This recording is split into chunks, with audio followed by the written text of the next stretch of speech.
Hi everyone, my name is Lauren Sullivan and I am here to present my key assessment for APN 605 Nutrition Through the Life Cycle. The case study that I'm choosing to present today is a 14-year-old teenage female. Her name is Jane and she was referred to nutrition counseling after her annual well visit with her primary care physician. Jane presented at that appointment weighing approximately 153 pounds and she's 5'2". Her calculated body mass index is 28 kilograms over meters squared. There is a significant weight history which includes a 10 to 15 pound weight gain each year for the past 6 years.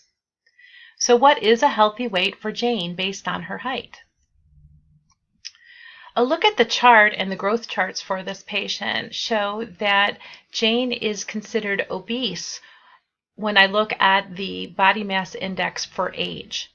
The red circle shows Jane's current weight plotted above the 95th percentile. If the body mass index had fallen within the 85th to the 95th percentile, she would be considered overweight. If the body mass index had fallen below the 85th percentile, then she would be considered healthy weight for height. For Jane, we are looking at a goal weight loss of about 20 to 25 pounds to a goal weight of about 130 pounds. This would give her a body mass index that's less than the 85th percentile. I've highlighted this on the growth chart with the blue circle. Other things that we have to look at in regards to assessing a patient include social factors, financial factors, perhaps family history. In this case, Jane's other information included a blood pressure of 125/82. And while the standards for adults show that that may be a little bit elevated, in children and in adolescents, it is a little bit different. The National Institutes of Health look at the percentile BMI for age and have an adjusted blood pressure expectation, and that threshold is 130/85, so Jane falls under that amount. Important factors also include her social and financial issues. She has 2 siblings that are aged 8 and 4, and she lives with them and her parents. They have limited family finances. English is spoken in the home, and Jane has been identified to read at a 4th grade reading level. Her mom has a history of obesity and also hyperlipidemia, and her dad also has a history of obesity and type 2 diabetes. She's at higher risk to develop hyperlipidemia, diabetes, high blood pressure, and obesity because of the parental history. Labs were also taken at the physician's visit. In this case, the labs that are indicated in green are normal. The labs that are indicated in yellow mean caution, they're approaching an abnormal range. And the labs that are indicated in red indicate that there may be an issue. Her electrolytes look like they're in pretty good shape. But if I look at her total cholesterol level and I look at her triglyceride level, those are approaching the threshold norms, which means that there might be an indication to look at dietary parameters to see what is making those 2 parameters elevated. If I look at the red highlights are indicating lab values that are already out of range. Her fasting blood sugar is already elevated. The normal range goes up to 110 in an adolescent per this lab, and her lab value came in at 116. This could indicate that she has something like insulin resistance, polycystic ovary syndrome, or prediabetes. The HDL cholesterol stands for high density lipoprotein, and that's very good cholesterol. That's cardioprotective. We want that number to be high. In her case, her number is low, which means she doesn't have a lot of cardioprotective effect from HDL cholesterol. The LDL cholesterol, conversely, is bad cholesterol, and that number is very high in Jane. And so that means that Jane has more bad cholesterol and less good cholesterol, which places her at higher risk for hyperlipidemia and cardiovascular issues. If I look at a 3-day food diary that Jane kept prior to coming to the initial assessment, she was very thorough in filling that out. And we identified a few things. She rarely eats food at home. There's very few home-cooked meals. She dines out very frequently. In fact, her family eats fast food many times a week. Every day, she consumes significant amounts of sugar-laden fluids, from soda and juice. She uses coffee cream, sugar-sweetened teas. A lot of that is obtained at the restaurants. She consumes sugar-sweetened desserts 1 to 3 times a day. She also consumes very high salty snacks at least once or twice a day. Jane did say that she participates in the school lunch program at school. The overall diet, though, the diet recall shows that it really didn't have a lot of fruit or vegetables in it, so certainly there was a lack of fiber in the diet. And frankly, she wasn't consuming any amount of significant water. So to take the identified items that we just talked about and put them into a case assessment, what I had defined after looking at her overall dietary intake and putting it into chronometer kind of to break down what she was consuming, I found that she was consuming 3 times the recommended amount of sodium. Her diet overall was very high in saturated fat and total fat. In fact, she was taking in 2 times the amount of daily fat that's recommended. Her diet is also very high in sugar. She was getting 500 additional calories a day just from sugar-laden fluids, and over 1,000 calories a day above her recommended needs. Her dietary pattern places Jane at very high risk for developing those cardiac-related illnesses that I talked about previously and diabetes. The other things that I noticed on a micronutrient and vitamin level was that Jane consumes insufficient amounts of calcium and vitamin D. She also consumes insufficient amounts of potassium and magnesium, zinc, and folic acid. Particularly of importance at this age is that Jane has a developing bone structure, and insufficient calcium and vitamin D can lead to weakened bones. So this is something that we would want to address in a meal plan for her.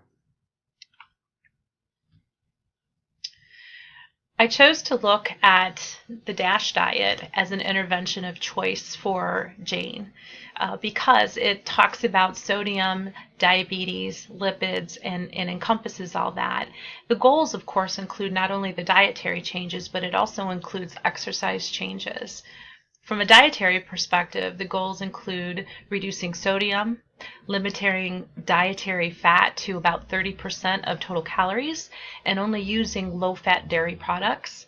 Another important thing to talk about with Jane was that this kind of meal plan almost always limits fast food intake and really encourages participation in family meals, consuming breakfast every day, limiting juice to 4, maybe 6 ounces per day, and increasing the overall fiber in diet. The cardiovascular health integrated lifestyle diet is called Child 1, and the DASH diet, dietary approaches to stop hypertension, and the MyPlate all support this type of meal plan. After talking with Jane, I wanted to set up some very realistic goals for her.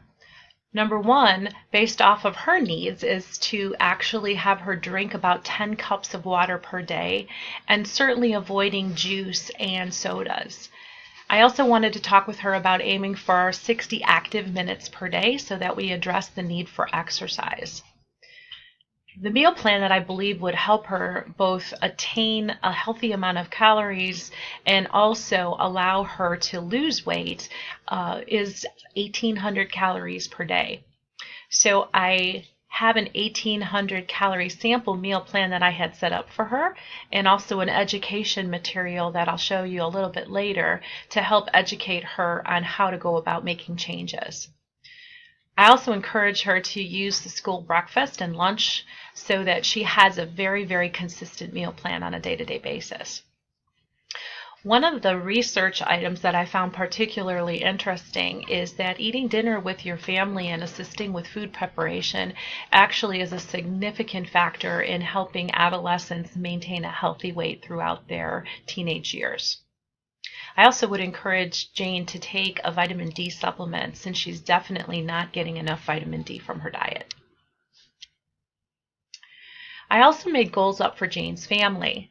Her mom and dad and her sister and brother are going to be particularly influential in the decisions that she makes. Reducing dining out to 1 time per week or less would actually significantly play a role in cost reduction. I also encouraged her parents to apply for WIC and for SNAP, and also for using local food banks and services because of their financial constraints. They likely will qualify for some support, and the extra support will take the burden off of using funds to go to fast food places for dining out, and ultimately it'll lead for a much healthier meal plan. I also encouraged Jane's family to prepare meals together as a family. The little children can actually help to cut up vegetables. They can help wash vegetables. And as Jane is a little bit older, she can actually help in the cooking preparation. Doing a lot of the prep work on the weekends can save time during the week when the school schedules are very busy. The other thing that I encourage Jane's family to do is consult a physician so that we can determine for Jane what's the best level of exercise for all of the family, for the mom and the dad who are already in the obesity classification, and just encourage them to get out and walk and play together so that they're active as a family. I would also work on 3 different referrals for their family. One would be for Jane to follow up with an adolescent weight management program for supervision of her progress.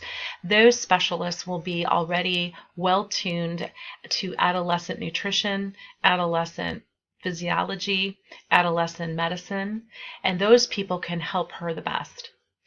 I also really wanted her to see a pediatric exercise physiologist because she's already in the obesity classification. I want to make sure that what she's doing is medically safe.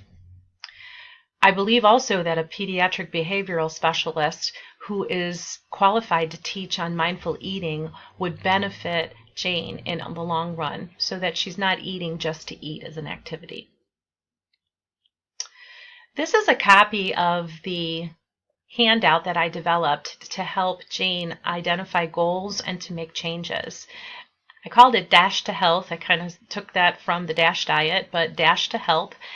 And the points that are starred are the important things for her to work on. The first one, of course, is making sure she gets enough water every day. The second portion is talking about the sugar, and the sugar in her diet is just through the roof. So I decided to give her some examples on trying water and light juice instead of juice and fruit punch and sweet teas, lemonades. I also decided to give her some ideas on using sugar-free jellos and sorbet and fruit instead of eating chocolate milk and ice cream and M&Ms, which was prevalent in her day-to-day meal plan. The third goal is dashing to less salt, just a little play on words there. And the foods that she is currently eating are just saturated with sodium. So we want to make sure that she's choosing lean meats and lean fish, using herbs and spices and unsalted nuts and pretzels, and less fast food, less bacon, less sausage, less gravy, and of course, less use of the salt shaker.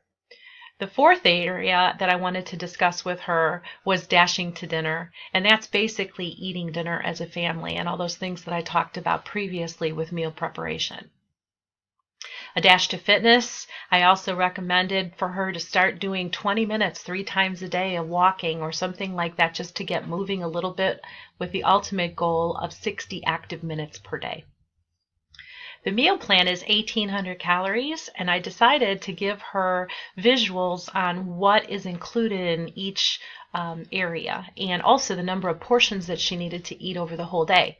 So I would include 4 to 5 portions of vegetables and fruits each per day, 6 portions of whole grains,